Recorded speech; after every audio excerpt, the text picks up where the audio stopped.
মাহরামের সামনে হাত পা সব ঢেকে শুধু মুখ খোলা রেখে প্রয়োজনে তার সামনে যাওয়া যাবে কিনা? গায়রে মাহরামের সামনে আপনার পর্দা করতে হবে। এই পর্দার পরিধি কতটুকু, পর্দার সীমানা কতটুকু, এ ব্যাপারে আল্লাহ রাব্বুল আলামিনের যে নির্দেশ রয়েছে কোরআনে কারিমে, আল্লাহ সুবহানাহু ওয়া তাআলা বলেছেন ওয়ালা ইউদিনা যিনাতাহুন্না ইল্লা মা যাহারা মিনহা, নারীরা তাদের সৌন্দর্যকে প্রকাশ করবে না যেটুকু বাহ্যিক অংশ সেগুলো বাদে। এখানে বাহ্যিক অংশ বলতে কি বোঝানো হয়েছে?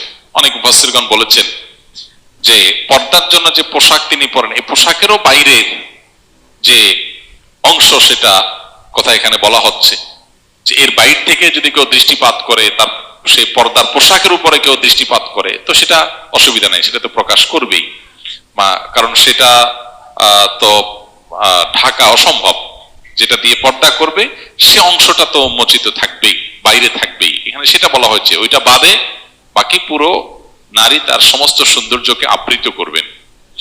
এর মধ্যে মুখমণ্ডলও শামিল আছে এই আয়াতের আলোকে।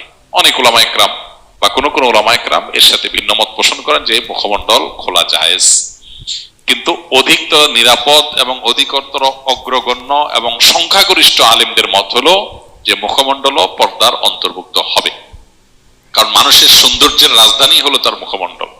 সো সেটাই যদি ওপেন থাকে তাহলে আর সৌন্দর্য ঢাকার যে নির্দেশ আল্লাহ দিয়েছেন সেটা আসলে সেভাবে প্রতিপালিত হয় না। আম্মা জান আয়েশা রাদিয়াল্লাহু তাআলা আনহা হজের সফরের অভিজ্ঞতা বর্ণনা করতে গিয়ে তিনি বলেছেন যে তিনি যখন হজ করেছেন নবী সাল্লাল্লাহু আলাইহি সাল্লামের সাথে, তখন তার দৃষ্টি সীমানায় কোন গায়রে মাহরাম পুরুষ এলে মাথার কাপড় তিনি টেনে দিতেন। এই যে মাথার কাপড় টেনে দিতেন, এখান থেকে বোঝা যায় তিনি মুখমণ্ডল ঢাকবার চেষ্টা করতেন। তো মুখমণ্ডল যদি পর্দার মধ্যে অন্তর্ভুক্ত না হতো তাহলে তিনি মাথায় থাকা কাপড় কেন টানতেন? এই আয়াত থেকে এই ঘটনা থেকে, হাদিস থেকে বোঝা যায় যে মুখমণ্ডলটা পর্দার অন্তর্ভুক্ত। এখানে ওলামাদের ভিন্নমত আছে। ওলামায়ে মুতাকাদ্দিমিন বলেছেন যে মুখমণ্ডল খোলা রাখতে পারবে। খোলা রাখা এক জিনিস আর প্রদর্শন আর এক জিনিস। মাথার কাপড় যদি টেনে দেন তাহলে নিচের দিক থেকে সেটা ওপেনই।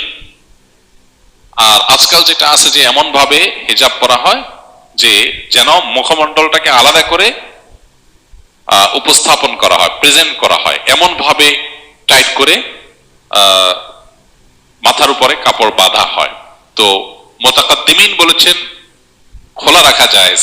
এখানে খোলা রাখা বলতে মাথার উপরে কাপড় টেনে দিলে, ঘোমটা যেটাকে বলা হয়, তার নিচের দিক থেকে খোলাই থাকে, কিন্তু আবার সেটা প্রদর্শন হয় না।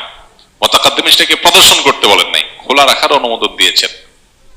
তো এখন আমরা অনেকে সেটাকে প্রদর্শনের পর্যায়ে নিয়ে যাচ্ছি, যেটা আসলে শরঈ পর্দার যে আওতা আছে, সীমানা আছে, সেটার মধ্যে আসলে আসে না, প্রবেশ